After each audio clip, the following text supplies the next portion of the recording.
ഹരിതമിത്രം ആപ്ലിക്കേഷനിലൂടെ എങ്ങനെയാണ് സർവേ ചെയ്യുന്നതെന്നുള്ള ഡെമോൺസ്ട്രേഷനാണ്. നിങ്ങളിത് കണ്ടു നോക്കുക. എന്നിട്ട് മനസ്സിലാകാതെ എന്തെങ്കിലും ഉണ്ടെങ്കിൽ ചോദിക്കുക. ഇപ്പോൾ ആപ്ലിക്കേഷൻ്റെ ലോഗിൻ ചെയ്യാനുള്ള ഓപ്ഷനാണ് ആദ്യം കാണുന്നത്. ഇതിൽ യൂസർ ഐ ഡിയും പാസ്വേഡും ടൈപ്പ് ചെയ്ത് ലോഗിൻ ചെയ്യുക. ലോഗിൻ ചെയ്യുന്നതോടൊപ്പം തന്നെ നമുക്കിവിടെ സമന്വയിപ്പിക്കുക എന്നായിരിക്കും ആദ്യം കാണിക്കുക. അത് വിജയകരമായി സമന്വയിപ്പിച്ച് ഓട്ടോമാറ്റിക്കായിട്ട് ചെയ്യും. എന്നിരുന്നാലും ഒരിക്കൽ കൂടെ നമ്മൾ സമന്വയിപ്പിക്കുക. താഴെ ഏറ്റവും റൈറ്റ് സൈഡിൽ ഏറ്റവും താഴെ കാണുന്ന ആ ബട്ടൺ ഒരിക്കൽ കൂടെ പ്രസ് ചെയ്തിട്ട് സമന്വയിപ്പിക്കുക, പൂർത്തിയാക്കുക. ഇത് കഴിഞ്ഞിട്ട് നമുക്ക് സാധാരണ നമ്മൾ സേവനം ചെയ്യുന്ന സമയത്ത് നമുക്ക് പല രീതിയിൽ നമുക്ക് സേവനം ചെയ്യാം. ഒന്ന് QR കോഡ് സ്കാൻ ചെയ്ത് സേവനം ചെയ്യാം. അതിന് ഈ ആപ്ലിക്കേഷൻ്റെ ഏറ്റവും മുകളിൽ ആ ബെൽ ബട്ടൺ തൊട്ട് ചേർന്ന് നിൽക്കുന്ന ആ സ്ക്വയർ ടൈപ്പിലുള്ള ആ ബട്ടൺ പ്രസ് ചെയ്തിട്ട് QR കോഡിൻ്റെ സ്കാനറൊപ്പം ഓപ്പൺ ആവും. ആപ്ലിക്കേഷൻ ആദ്യമായിട്ട് ഇൻസ്റ്റാൾ ചെയ്യുമ്പോഴത്തേക്കും ക്യാമറ, വീഡിയോ പെർമിഷനൊക്കെ ചോദിക്കും. അപ്പോൾ ആ പെർമിഷൻ കൊടുക്കുക. അപ്പോൾ QR കോഡ് സ്കാൻ ചെയ്യാൻ വേണ്ടി ചോദിക്കും. അപ്പോൾ QR കോഡ് സ്കാൻ ചെയ്യുക. പൂർത്തിയായി എന്ന് പറഞ്ഞ് കൊടുക്കുമ്പോഴത്തേക്കും പ്രൊഫൈൽ ലോഡാവും. പ്രൊഫൈൽ ലോഡാകുമ്പോഴത്തേക്കും ഇതാണ് പ്രൊഫൈൽ എന്ന് പറഞ്ഞത്.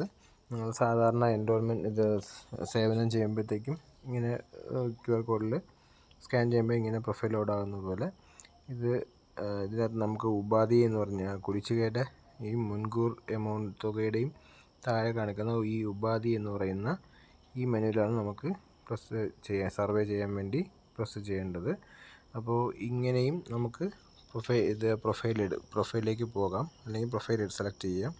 അല്ലാതെ ഓപ്ഷൻ QR കോഡ് ഇല്ലാത്ത വീടുകളിൽ നമുക്ക് സാധാരണ സേവനങ്ങൾ എന്ന് പറഞ്ഞിട്ട് നമ്മളോട് ഈ താഴത്തെ ബട്ടണുകളിൽ നടുക്ക് കാണുന്ന സേവനങ്ങൾ എന്ന് പറഞ്ഞ ബട്ടൺ പ്രസ് ചെയ്യുമ്പോഴത്തേക്കും ഇങ്ങനെ ഫിൽറ്ററിൽ ഓപ്ഷൻ വരും.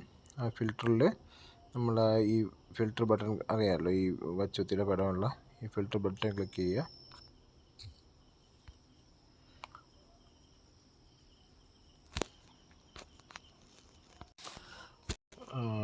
ഫിൽറ്ററിൽ ഈ വച്ചത്തിൻ്റെ പടമുള്ള ഈ ഫിൽറ്റർ ബട്ടൺ പ്രസ് ചെയ്യുക. ഈ ഫിൽറ്റർ പ്രസ് ചെയ്യുമ്പോഴത്തേക്കും നമുക്ക് ഫോൺ നമ്പർ ഉപയോഗിച്ചോ, കസ്റ്റമറിൻ്റെ പേര് ഉപയോഗിച്ചോ, കസ്റ്റമറുടെ നമ്പർ ഉപയോഗിച്ചോ, സ്ഥാപനത്തിൻ്റെ പേര് ഉപയോഗിച്ചോ, അതായത് വീട്ടിൻ്റെ പേര് ഉപയോഗിച്ചോ, കെട്ടിടത്തിൻ്റെ നമ്പർ ഉപയോഗിച്ചോ നമുക്ക് പ്രൊഫൈൽ എടുക്കാവുന്നതാണ്. അതിന് ഉദാഹരണങ്ങൾ കാണിച്ചു തരാം. നമ്മുടെ മൊബൈൽ നമ്പർ വെച്ചിട്ട്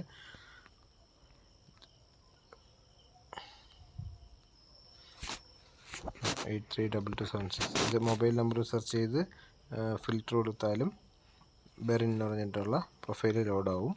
ഇത് നമ്മൾ ഈ സർവീസ് ക്ലിക്ക് ചെയ്യുമ്പോഴത്തേക്ക് നേരത്തെ പോലെ ആ പ്രൊഫൈൽ ലോഡാവും. അല്ല എന്നുണ്ടെങ്കിൽ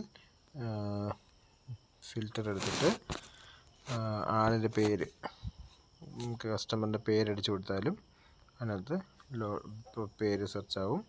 അത് ക്ലിക്ക് ചെയ്തിട്ട് ഫിൽറ്റർ അടിച്ചെന്നാലും ഈ പ്രൊഫൈൽ ഇങ്ങനെ ലോഡാവും. നമ്മൾ സർവീസ് ക്ലിക്ക് ചെയ്യുമ്പോഴത്തേക്കും സാധാരണ പ്രൊഫൈൽ എടുക്കുന്ന പോലെ നമുക്ക് പ്രൊഫൈൽ ലോഡായി വരും. ഇതേപോലെ പ്രൊഫൈൽ ലോഡായി വരും. പ്രൊഫൈൽ ലോഡാകുമ്പോൾ ഉപാധി സെലക്ട് ചെയ്താൽ നമ്മൾ സേവനം തുടങ്ങുന്നത്. വീണ്ടും പ്രൊഫൈലിൽ അടുത്ത ഓപ്ഷൻ എന്ന് പറയുന്നത് കസ്റ്റമർ നമ്പർ നമുക്ക് തന്നിട്ടുള്ള ലിസ്റ്റിന് പ്രകാരം കസ്റ്റമർ നമ്പർ അടിച്ചു കൊടുക്കുക.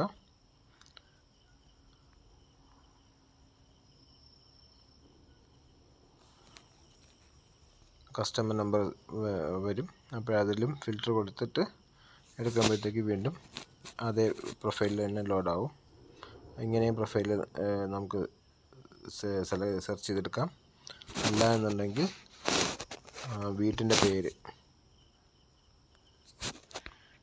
പേര് അടിച്ചു കൊടുത്താലും നമുക്ക് സെർച്ച് ചെയ്യാം. അപ്പോഴും നമുക്ക് ഇതേപോലെ ആ പ്രൊഫൈൽ തന്നെ ലോഡായി വരും. അതുപോലെ തന്നെ വീട്ടിൻ്റെ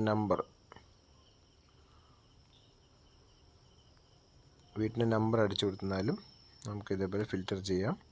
അപ്പോൾ ഇത്രയും ഓപ്ഷനിൽ ഏത് ഓപ്ഷൻ സെലക്ട് ചെയ്ത് നമ്മൾ പ്രൊഫൈൽ ലോഡാക്കിയാലും നമുക്ക് സർവേ ആരംഭിക്കാവുന്നതാണ്. പ്രൊഫൈൽ ലോഡായി വരുമ്പോഴത്തേക്കും ഇങ്ങനെ കാണിക്കും. ഇതിന് ഉപാധികൾ എന്ന് പറയുന്ന ഇതിനകത്തേക്ക് ചെയ്യാം. ഞാൻ ഇപ്പോൾ ഒരു ട്രയൽ ചെയ്ത് നോക്കിയതിട്ടാണ് ഇങ്ങനെ കാണുന്നത്. ഇപ്പം നിങ്ങൾ ചെയ്യുമ്പോഴത്തേക്കും ഈ ഉപാധികളിൽ ഈ നൽകിയിട്ടില്ല എന്ന് പറഞ്ഞ് കാണിക്കുന്ന ഈ സാധനം ഈ ഡീറ്റെയിൽസ് അവിടെ കാണത്തില്ല. അപ്പോൾ ബ്ലാങ്ക് ആയിരിക്കും ഈ പേജ്. അപ്പോൾ ഇവിടെ നമ്മൾ പ്ലസ് ബട്ടൺ പ്രസ് ചെയ്ത് ഇതിനകത്താണ് നമ്മൾ വീടിൻ്റെ സർവേ ആരംഭിക്കുന്നത്. അപ്പോൾ അവിടെ ഉപാധികളുടെ തരം സെലക്ട് ചെയ്യുക. അപ്പോൾ അവിടെ അവരോട് ചോദിക്കുക നിങ്ങൾക്ക് ഏതെങ്കിലും വർഷങ്ങളിൽ ഈ പറയുന്ന അടുക്കള ബിന്നോ പൈപ്പ് കമ്പോസ്റ്റോ ബക്കറ്റ് കമ്പോസ്റ്റോ ബയോഗ്യാസ് പ്ലാന്റോ ബയോ ബിന്നോ ബൊക്കാഷി ബക്കറ്റോ റിംഗ് കമ്പോസ്റ്റോ ഇതേതെങ്കിലും ലഭിച്ചിട്ടുണ്ടോ എന്ന് ചോദിക്കുക. പണ്ടൊക്കെ റിംഗ് കമ്പോസ്റ്റ് അല്ലെങ്കിൽ റിംഗ് കമ്പോസ്റ്റ് എന്നൊക്കെ പറഞ്ഞ പ്രോജക്റ്റുകൾ ഒരുപാട് ഏകദേശം ഒരു 10 വർഷത്തോളം നമ്മൾ ഓരോ വർഷവും പ്രോജക്റ്റ് വെച്ച് കൊടുത്തിട്ടുണ്ടായിരുന്നു. അപ്പോൾ അതേതെങ്കിലും നിലവിൽ പ്രവർത്തിക്കുന്നുണ്ടെങ്കിൽ ആ പ്രവർത്തിക്കുന്ന റിംഗ് കമ്പോസ്റ്റ് എന്നുള്ള സാധനം പ്രവർത്തിക്കുക. അതിന് ഒരു അസറ്റ് ഐ ഡി ഉണ്ടാവും. സാധാരണ നമ്മൾ കിണറിലൊക്കെ സാധാരണ തൊഴിലുറപ്പിൻ്റെ നമ്പർ എഴുതി വയ്ക്കാറില്ലേ, അതുപോലെ ഏതെങ്കിലും ഒരു നമ്പർ അതിനകത്ത് ഉണ്ടാകുന്നുണ്ടെങ്കിൽ ആ നമ്പറിനെ കൊടുക്കുക. ഇല്ലെന്നുണ്ടെങ്കിൽ 0 അടിക്കുക. എന്നിട്ട് ഏത് വർഷമാണ് ലഭിച്ചതെന്നുള്ളത് ചോദിച്ച് മനസ്സിലാക്കിയതിന് ശേഷം നമുക്ക് വർഷം സെലക്ട് ചെയ്ത് നമുക്ക് കൊടുക്കാവുന്നതാണ്. മാസവും വർഷവും ഡേറ്റും ഒക്കെ സെലക്ട് ചെയ്ത് കൊടുക്കാവുന്നതാണ്.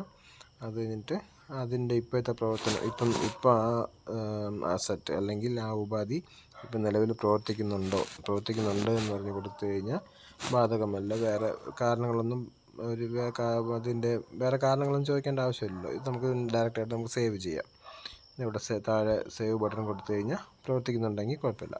പ്രവർത്തിക്കുന്നില്ല എന്നാണ് നമ്മൾ കൊടുക്കുന്നതെന്നുണ്ടെങ്കിൽ അതെന്താണ് കാരണമെന്ന് ചോദിക്കും. അപ്പോൾ കാരണം എന്ന് പറയുന്നത് ഈ പറയുന്ന കാരണങ്ങൾ, അതായത് അത് ഉപയോഗിക്കാൻ അറിയില്ല, അല്ലെങ്കിൽ ദുർഗന്ധം, അല്ലെങ്കിൽ ഈച്ചയിലെ പുഴു തുടങ്ങിയ പ്രശ്നങ്ങൾ കാരണം ഉപയോഗിക്കില്ല. ഇനാക്കുലം ഞാൻ നേരത്തെ പറഞ്ഞ പോലെ ചില ബയോ കമ്പോസ്റ്റ് ഉണ്ടാക്കുന്ന സമയത്ത് ഇനാക്കുലം എന്ന് പറഞ്ഞിട്ട് കെമിക്കൽ ആഡ് ചെയ്ത് കൊടുക്കാറുണ്ട്.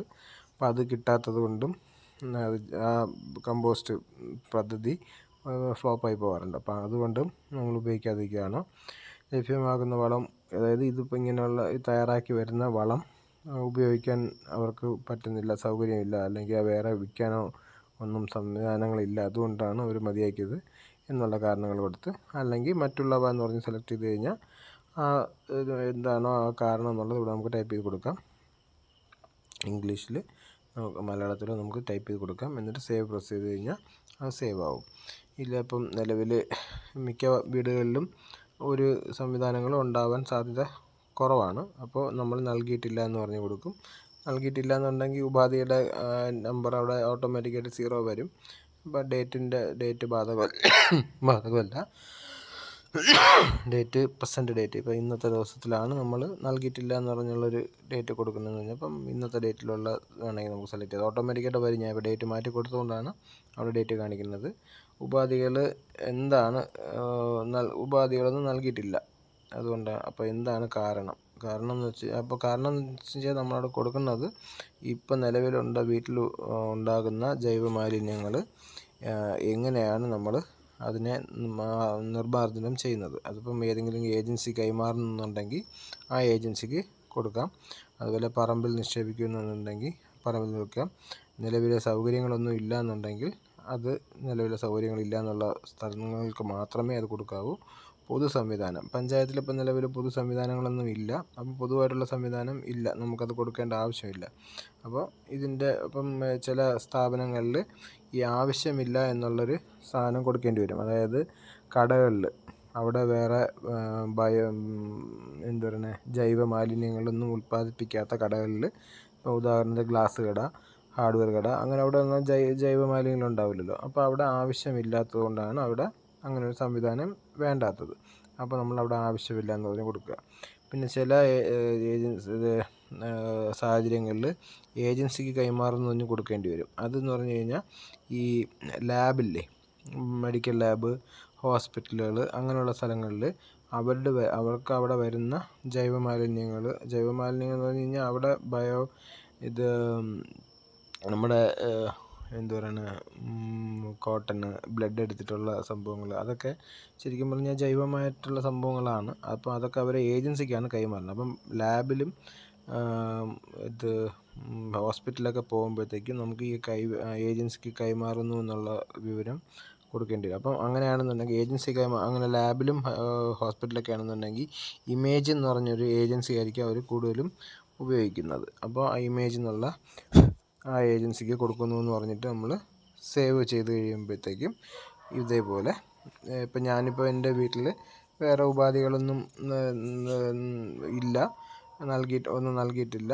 ഇപ്പോൾ ഉള്ള ജൈവ മാലിന്യങ്ങളെല്ലാം പറമ്പിലേക്കാണ് നമ്മൾ നിക്ഷേപിക്കുന്നത് എന്നുള്ള രീതിയിൽ കൊടുത്തുകൊണ്ടാണ് ഇങ്ങനെ കാണുന്നത്. അപ്പോൾ ഇത്രയും കഴിയുമ്പോഴത്തേക്കും നമ്മുടെ സർവേ, ഒരു വീട്ടിലെ സർവേ നമുക്ക് പൂർത്തിയായി. ഇതാണ് നമ്മൾ 6-ാം തീയതി മുതൽ 12-ാം തീയതി വരെ ചെയ്തു തീർക്കേണ്ടത്.